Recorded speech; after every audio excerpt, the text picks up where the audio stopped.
Assalamualaikum warahmatullahi wabarakatuh. Untuk pelajaran akhlak hari ini kita akan belajar bab yang kedua, iaitu adab dalam majlis. Okey, mari kita lihat apakah pengertian majlis.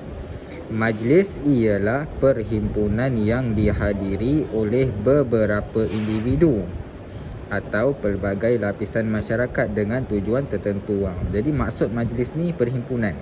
Perhimpunan yang orang datang sesetengah orang atau pelbagai lapisan masyarakat daripada kaum Melayu, Cina, India dengan tujuan tertentu. Ada tujuan. Kenapa mereka berhimpun tu?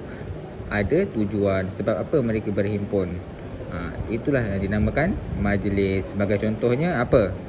Majlis kahwin, majlis khatam Al-Quran, majlis kecermelangan.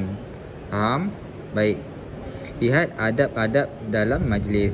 Yang pertama, memberi salam dan berjabat tangan. Datang majlis, bagi salam, Assalamualaikum, dan salam orang sebelah. Tapi sekarang ni musim Covid, ada majlis ke? Tak ada majlis. Yang kedua, memakai pakaian sopan dan menutup aurat. Datang pakai pakaian yang baiklah. Bukan datang pakai seluar pendek, pakai baju tidur, tak sopan. Yang ketiga, memenuhkan tempat di baris hadapan terlebih dahulu. Pergi duduk depan sekali. Jangan duduk dekat belakang-belakang. Yang keempat, berkenalan di antara satu sama lain. Tanyalah, Encik, abang dari mana bang? Saya daripada Country Home. Kenal. Seterusnya, memberi tempat duduk kepada orang yang baru sampai. Kalau orang baru sampai, silalah, bagilah tempat duduk sini bang. Bagi kepada orang yang baru sampai. Jangan buat tak tahu saja. Nombor 6, menjaga pandangan dan memberi perhatian dalam majlis. Kalau orang cakap dekat depan, kenalah diam dan fokus pandang di hadapan. Yang ketujuh, duduk dengan tertib dan sopan. Duduk macam mana orang lain duduk. Jangan duduk tak beradab, angkat kaki sana sini, mengganggu orang lain, mengganggu majlis. Baik, kita lihat dalil adab dalam majlis. Baca dan hafaz firman Allah Subhanahu wa taala, a'udzubillahi minasyaitonirrajim. Ya ayyuhallazina amanu idza qila lakum tafassahu fil majalis fafsahu yafsahillahu lakum wa idza qila syuzu fanshuzu ila akhiril ayah. Sadaqallahul azim.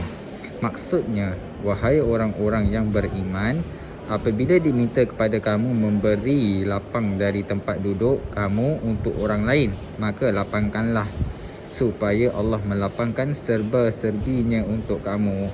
Apabila diminta kamu bangun, maka bangunlah. Maknanya dalam Al-Quran pun Allah pun dah suruh kita ikut adab dalam majlis. Bagi orang lain duduk, orang lain datang, offer tempat duduk.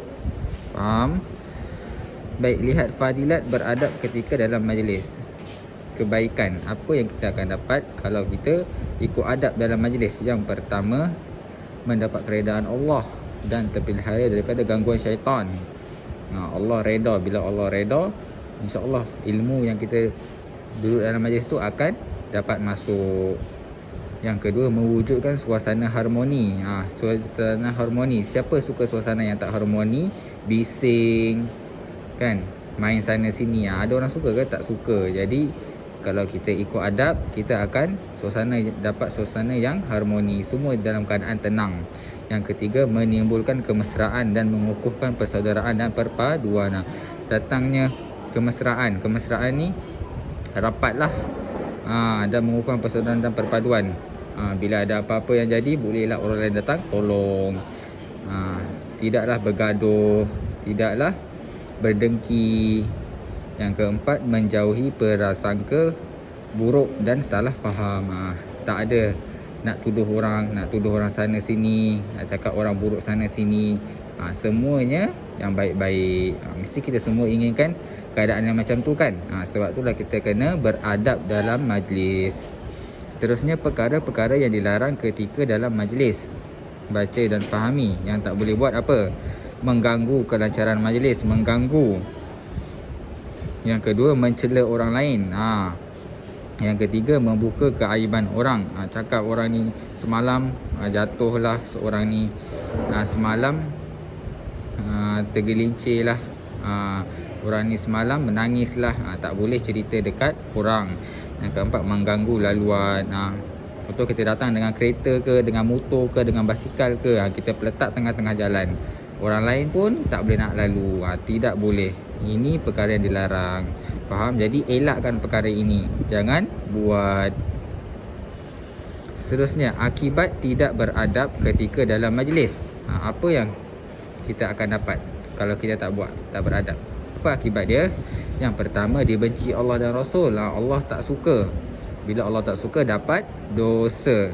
Yang kedua, dipandang serong oleh masyarakat. Orang lain tengok, budak ni budak jahat, budak nakal.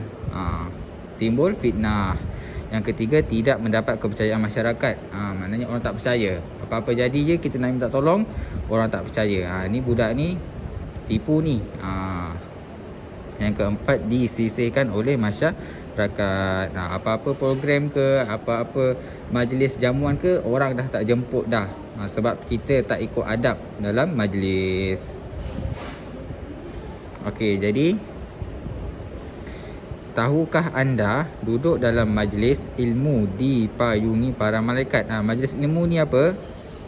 Majlis ilmu ni sebagai contohnya ceramah dekat masjid, ceramah dekat sekolah, ceramah dekat mana-mana ceramah lah. Bila majlis tu bercakap tentang ilmu, maka malaikat akan payung, malaikat akan duduk dekat situ, dengar sekali. Jadi waktu itulah kita nak doa pun mustajab. Kita boleh doa. Sebab itulah kita kena selalu, kalau boleh, kalau tak selalu, mesti sekali dalam sebulan tu kita pergi majlis ilmu, dengar ceramah. Sebab kat situ adanya para malaikat duduk bersama-sama dengan orang yang mendengar ilmu pada majlis itu. Amalkan sentiasa beradab dan bersopan ketika berada dalam majlis. Jadi kita dah belajar hari ni macam mana cara-cara untuk beradab dalam majlis. Jadi kita kena amalkanlah, ya. Lepas ni duduk diam kalau pergi mana-mana ceramah, ikut peraturan, pakai pakaian sopan. Faham? Okey, itu saja. Jadi murid-murid diminta salin nota.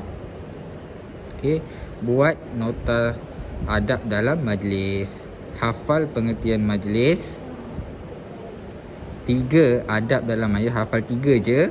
Ambil lah mana-mana yang mudah, ambil yang pendek, yang mudah. Lepas tu hafal dalil, tak payah hafal.